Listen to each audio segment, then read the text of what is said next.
یہ hand practice وغیرہ یا ان چیزوں کی طرف نہ لڑکے کے لیے جانا جائز ہے نہ لڑکیوں کے لیے جانا جائز ہے، یہ بالکل حرام ہے، اسلام میں اس کی بالکل اجازت نہیں ہے۔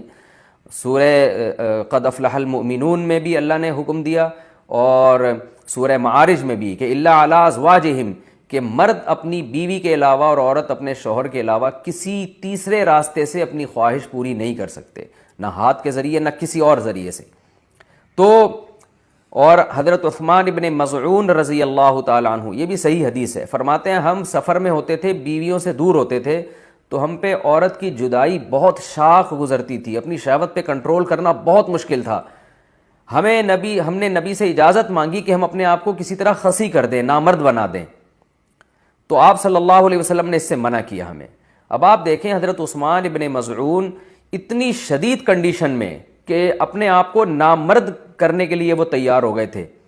فرمایا، حدیث کے الفاظ ہیں لو اجازنا لاختصینا، اگر نبی ہمیں پرمیشن دے دیتے تو ہم اپنے آپ کو نامرد کر دیتے، یعنی ہمیشہ کے لیے نامرد ہو جاتے۔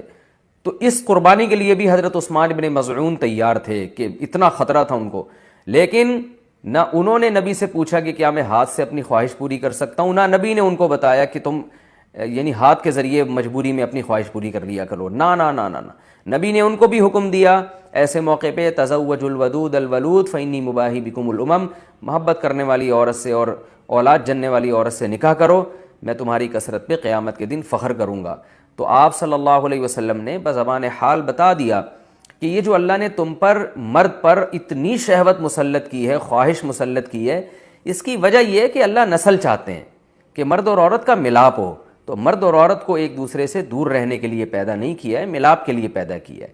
تو اس لیے ایک ملاپ کی ایک ناجائز قسم ہے، ایک جائز ہے۔ ناجائز ہے گرل فرینڈ بوائے فرینڈ، یہ حرام ہے۔ ولا متخذاتی اخدان، ولا متخذی اخدان قرآن کے الفاظ ہیں، کسی لڑکی سے تمہیں دوستی کی اجازت نہیں ہے۔ اور جائز طریقہ کیا ہے جو سورہ مومنون میں اور سورہ معارج میں اللہ نے بیان کیا، الا علی ازواجہم، کہ اپنی بیوی بنا کے اپنی خواہش اس سے پوری کرو،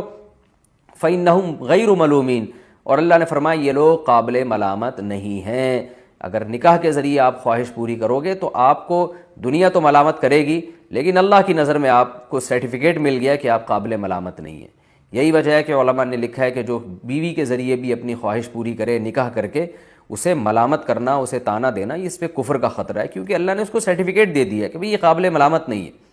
تو اپنی جانوں پہ ہم سب کو رحم کرنا چاہیے۔ زنا معاشرے میں بہت تیزی سے پھیل رہا ہے، کو ایجوکیشن سسٹم نے تو ہمارے فیملی سسٹم کو تباہ و برباد کر دیا ہے۔